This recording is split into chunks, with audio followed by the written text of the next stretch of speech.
What if I told you the world's most successful billionaires and artists and elite athletes are not actually flawless superheroes? Right, which is completely counter to how we usually see them. Exactly. We look at them like these sleek, high-performance Formula One cars, and we just assume, every single component under the hood must be a complete masterpiece of engineering. Perfect transmission, flawless aerodynamics. But then you pop the hood, and it's a totally different story. Yeah, you pop the hood and find out half the engine is actually held together by, like, duct tape and rusty wire, yet somehow it still breaks every single speed record on the track. I love that analogy because it completely shatters our standard perception of what it takes to be world class. It shifts the whole paradigm away from this super intimidating idea that you have to be perfect in every single way. Right, it's not about being perfect. It's about knowing exactly how to drive your specific, deeply flawed engine.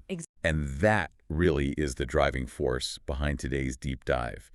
We have been going through this incredible stack of excerpts from Tim Ferriss's book, Tools of Titans. Oh, such a good book. It is. And our mission today is to extract a custom-tailored toolkit of what we are calling PEDs, or performance-enhancing details for you. We want to find the strange, almost counterintuitive habits that help these walking liabilities maximize, like one or two key strengths, to an absolute extreme. Yeah, and as I was reading through the notes for this, I was actually reminded of that classic novel by Hermann Hesse, Siddhartha. Oh, yeah. There's this great moment where the main character is asked what he actually has to offer the world. And his answer is just three really simple things. He says, I can think, I can wait, I can fast. It sounds so incredibly basic on the surface. It does. But as we look at these world-class performers, you really start to see how they embody those exact three pillars, thinking, waiting, and fasting, through some genuinely extreme protocols. Okay, let's unpack that then. Because to figure out how these titans think and... Wait, it seems like we first have to look at how they intentionally inject absolute misery into their daily routines. Oh, absolutely. They actively seek it out. Right. They use suffering to basically hit the reset button on their minds. I mean, I'm looking at Joe DeSena here, the founder of the Spartan race. A total legend in that space. Yeah, a lot of you have probably run one of his obstacle courses. But his origin story is just wild. He was this guy making and losing huge sums of money on Wall Street. We're talking like $30,000 or $40,000 swinging in a matter of minutes. The stress was literally eating him alive. Well, the psychological toll of high-stakes finance like that, it just detaches you from baseline reality. Your brain starts treating a blinking red number on a screen as a literal mortal threat. Which is exhausting. Exactly. So to escape that hyper-artificial stress, DeSena did something that looks like absolute lunacy to the rest of us. He signed up for the Iditarod. The famous dog sled race in Alaska. Except... And this is the crazy part. He didn't use a dog sled. He did it on foot. Right, on foot. In the negative 30-degree Fahrenheit weather. Which is just insane. It is, but it forces a very specific psychological shift. He put himself in a scenario where his only conscious thought was, am I gonna freeze to death today? Right. He engineered a situation where he was forced to crave basic survival needs. Water, food, a warm place to sleep. Exactly. The complex, agonizing stress of Wall Street completely melts away when, your eyelashes are literally freezing together. It's like he purposely crashed his internal operating system just so he could reboot it in safe mode. That's a great way to put it. And he took that realization and turned it into the death race, this infamous event he created on his property in Vermont. And the whole point was to intentionally break people. But he didn't just use physical exhaustion to do it. No, he was way more psychological about it. Yeah, he broke them by hiding the rules. There's this story in the sources about an elite Olympic-level runner who actually broke down crying 15 hours into the race. And it wasn't because his legs gave out. It's because of the wood, right. Exactly. The race suddenly required him to chop a pile of wood, and he had never held an axe before in his life. It was the psychological friction of the unknown that just completely broke him. We constantly mistake endurance for a purely physiological trait, but DeSena proved it's actually deeply cognitive. Consider that anecdote about the metal I-beam. Oh man, this one is wild. DeSena had this massive 1-ton metal I-beam stuck in a freezing river on his property. Hiring professionals to extract it would have cost him, tens of thousands of dollars easily. So what does he do? Instead of paying a crew, he made pulling it out a mandatory challenge for his winter death racers. It's unbelievable. It took them 8 hours of grueling labor in freezing water. Several of them got frostbite. And the kicker is, they actually paid him an entry fee for the privilege of doing it. That is just phenomenal. They paid him to suffer. Which actually, that reminds me of Amelia Bone. Oh, she's incredible. She's a champion obstacle racer. Yeah. She's finished the death race 3 times, and she did all of this while working as a full-time corporate attorney at Apple. Talk about living a double life. Literally. She would go into these high-level boardrooms with scars all over her back from army crawling under barbed wire on the weekends. But her quote in the source material just hit me so hard. She says, "I'm not the strongest, I'm not the fastest, but I'm really good at suffering." Wow. Yeah, and her entire operating mantra is just, no one owes you anything. Which is such a powerful reframe, because when you internalize the belief that the world owes you absolutely nothing and you actively practice enduring discomfort, you fundamentally reset your baseline for happiness. Right. I mean, if you spend 8 hours dragging metal out of a frozen river, a warm shower, or just a simple glass of tap water suddenly feels like the greatest luxury on earth. That makes total sense. That is how you master the wait and think aspects of Siddhartha's philosophy. You strip away your emotional reactivity to discomfort. So Descendant and Boone are basically using the outside environment, freezing rivers, sub-zero temperatures, barbed wire, to force this massive reset. But what happens when the stress isn't coming from the environment? You mean when it's internal? Right. What happens when it comes from inside your own biology, like purposefully starving yourself?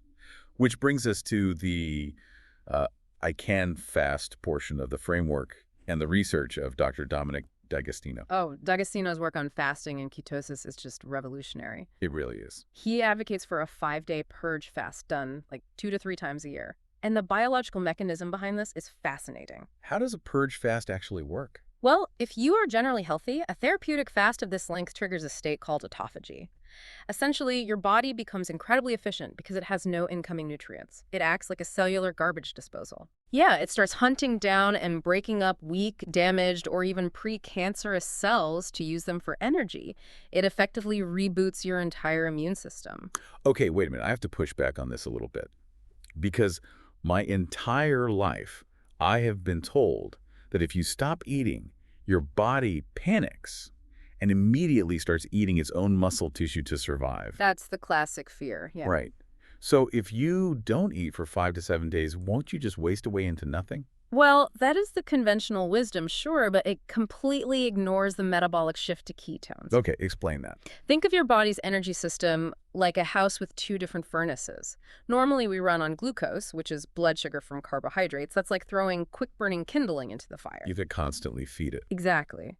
But when you fast, that kindling runs out. So your body switches to the second furnace, which is ketones, derived from your own stored body fat. Fat is like throwing a massive, slow-burning oak log into the fire.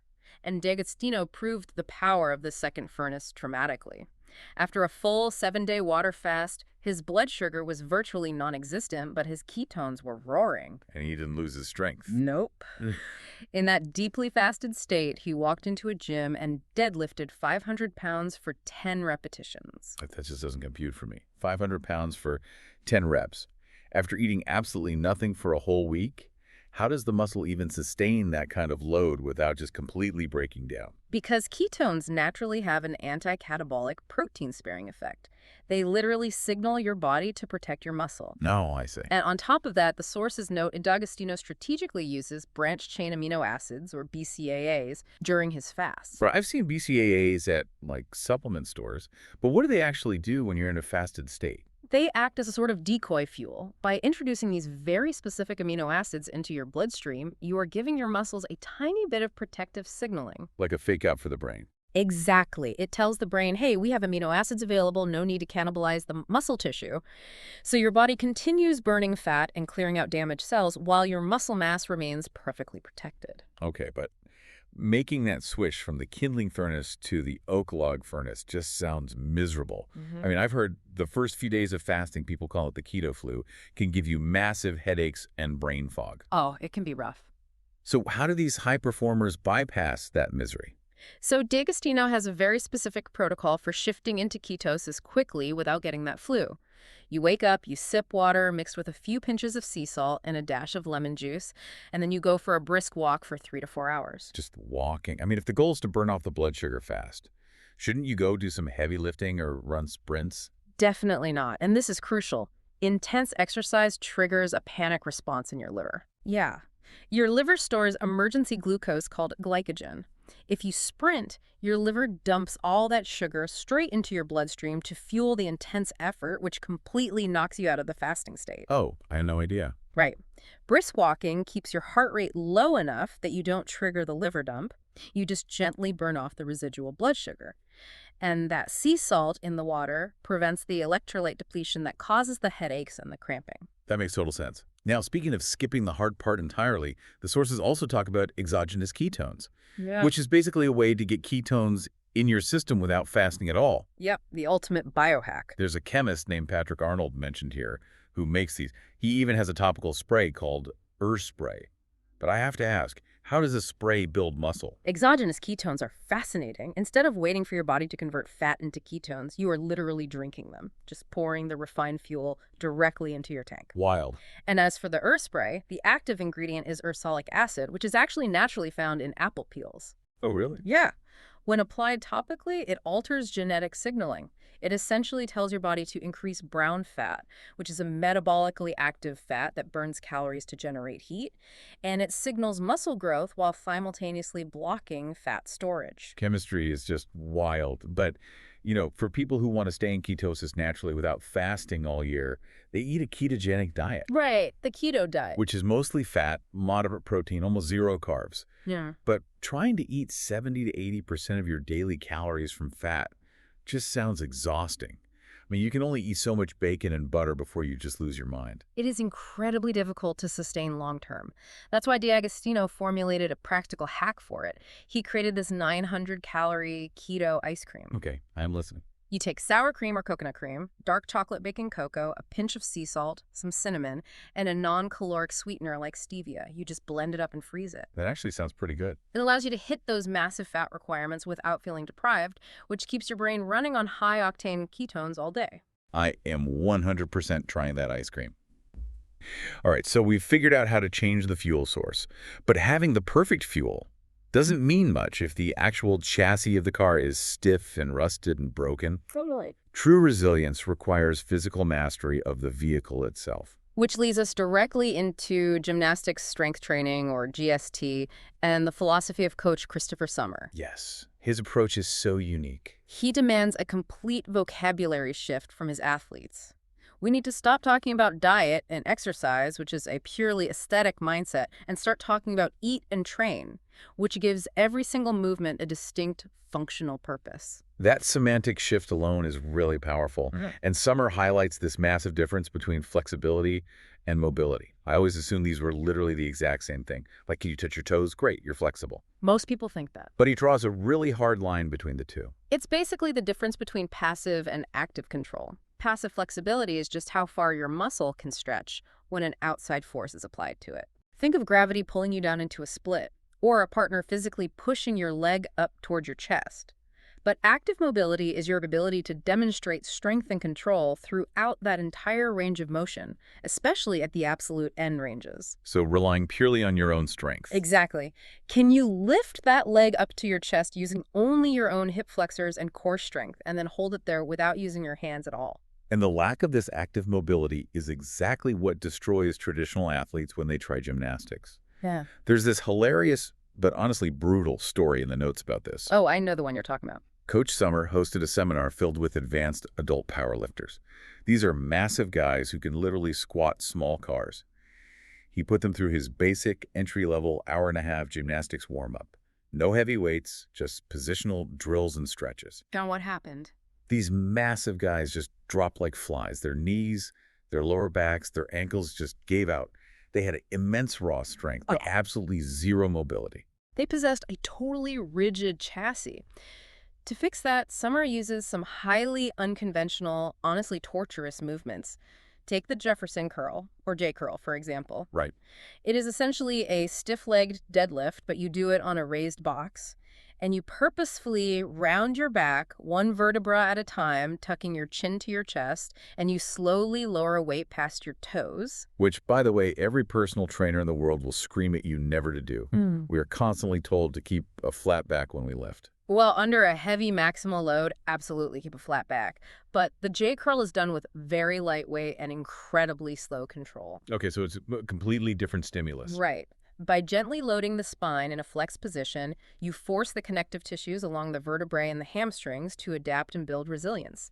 You are basically bulletproofing the spine against the exact awkward positions that normally cause injuries. That makes a lot of sense when you put it that way. And then he uses drills like the pike pulse to build compression strength. Oh, the pike pulses just sound infuriating. Yeah. You sit on the floor, legs perfectly straight in front of you. You lean forward slightly, place your hands on the floor, and try to lift your locked heels just 1 to 4 inches off the ground using only your core and hip flexors. And most athletes quickly realize their legs feel like they are bolted to the floor. They can't even budge them. They literally cannot move them a single millimeter because they have never developed strength at that extreme range of motion. I can feel my hip flexors cramping just picturing it, honestly.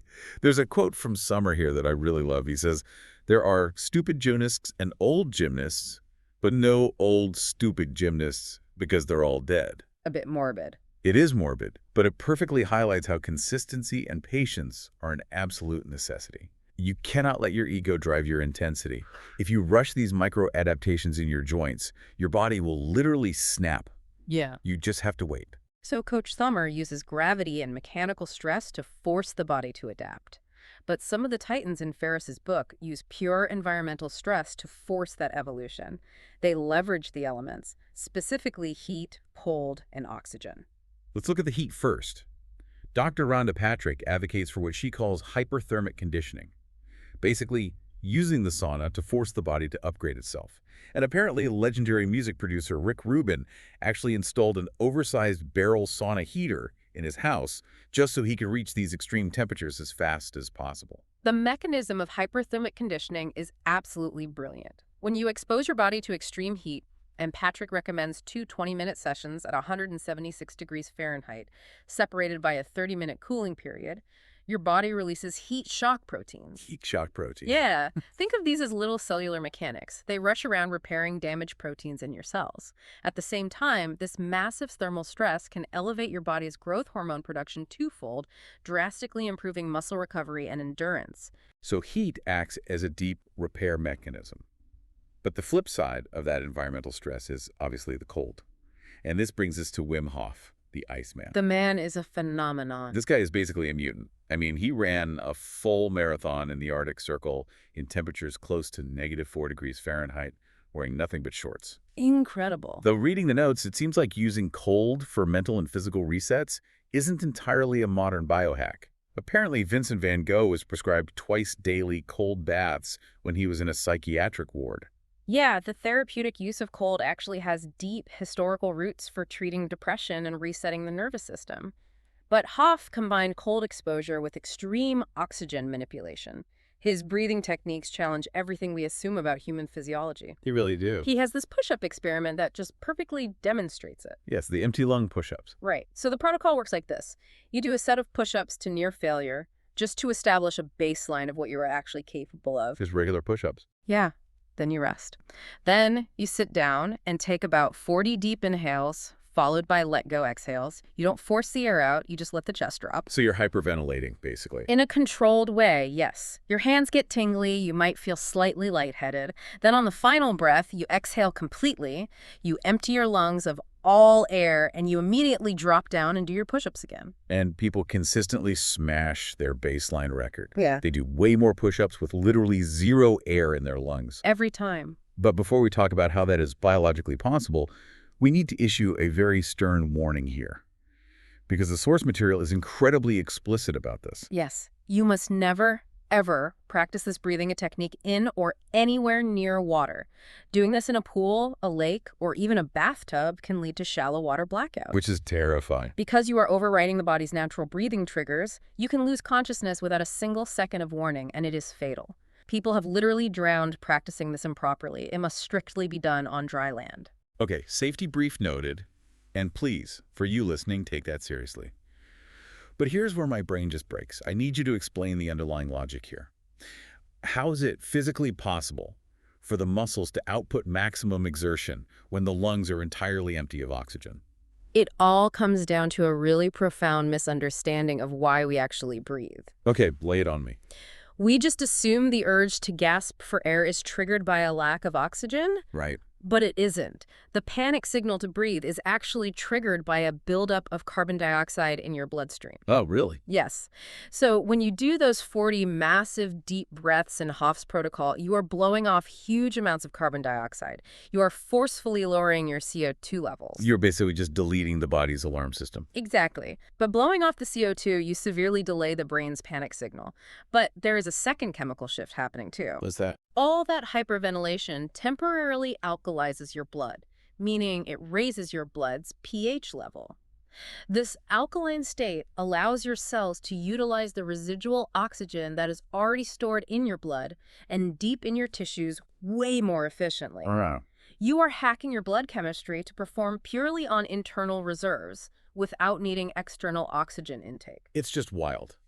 We are physically capable of so much more than our brain's conservative alarm system tells us we are. 100%. So if we pull all of this together, we've looked at enduring the freezing cold, starving yourself for days, intense gymnastics training, and extreme sauna heat. You would naturally assume that mastering these harsh, isolating extremes would turn these people into hardened, rigid, closed-off individuals. You would think so. But it's a paradox. Yeah. It actually makes them incredibly open, connected, and trusting. It really is the ultimate paradox of voluntary suffering. When you master your internal environment and you conquer those intense physical stressors, you no longer perceive the external world as a constant threat. That's a great point. You lower your psychological defenses. Let's look at Jason Namer, for example, the co-founder of Acro Yoga. Acro Yoga sounds like a fever dream, honestly. It combines the raw strength of gymnastics, the flow of dance, and the therapeutic traction of Thai massage. I was reading a description where someone literally cures their lower back pain by letting a partner spin them upside down on their feet. Just dangling there. Yeah, it uses gravity and the support of another human body to completely decompress the spine. But think about the level of total surrender required for that. If you trust a complete stranger to suspend you upside down by your hips and not drop you on your head, your brain's threat detection system completely rewires itself. It has to. Namer has this beautiful philosophy on trust derived from this practice. He tells his community, strangers are just people you haven't flown yet. He has built this global movement based entirely on physical touch and mutual support, which in many modern cultures is highly taboo. He even applies this mindset of abundance to negative real-world events. Like when he was traveling in Panama, customs officers essentially stole his belongings, including some throwing knives he traveled with. And he didn't even get mad. He completely refused to label it a robbery.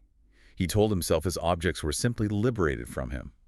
Because he practices physical vulnerability every day, he was able to reframe a financial loss into a completely neutral event. That takes so much practice. And Wim Hof does something beautifully similar with human connection. When Wim Hof goes in for a hug, he doesn't do the standard, right arm over the shoulder hug. He specifically throws his left arm over the person's shoulder so they hug left side to left side. Which is so intentional because the heart is situated slightly on the left side of the chest cavity. By shifting the angle of the embrace, it becomes a literal physical heart-to-heart connection. It's such a small detail. It is, but it's a highly intentional quirk that forces a deeper, more profound level of vulnerability and presence with whoever he's meeting. So if I try to synthesize this entire journey we've been on today, putting yourself through voluntary physical friction, whether it's an ice bath, an empty lung push-up, a 5-day fast, or dangling upside down on a stranger's feet, it actively removed the psychological friction you have with the rest of the world. Exactly. You stop sweating the small stuff because you've willingly exposed yourself to the big stuff. That is the ultimate takeaway here. But as we wrap up, it's vital to remember that this deep dive is a buffet. The beauty of extracting tools from these titans is that you do not have to adopt every single extreme practice. Definitely not. You do not have to drag a 1-ton I-beam out of a freezing river to build resilience. You don't have to fast for 7 days and try to deadlift a house.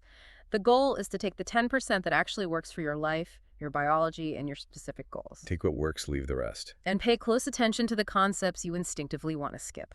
Because your aversions usually point directly to your blind spots. And those blind spots are where your biggest growth opportunities are hiding. Build your own bespoke blueprint.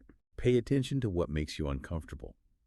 I love that. And I want to leave you with a final provocative thought to ponder on your own.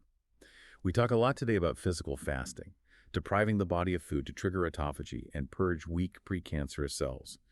But building on that quote from Siddhartha, I can think, I can wait, I can fast. What is the cognitive equivalent of a 5-day fast? Oh, that's a great question. If you were to cut out all media, all doom scrolling, all the artificial inputs and cheap external validation for 5 full days, what sort of toxic precancerous thoughts might your brain finally be able to purge? Think about the Formula One car we talked about at the start. It doesn't run fast because it has a flawless engine. It runs fast because the driver stripped away every single ounce of dead weight that didn't serve a purpose. What dead weight are you carrying?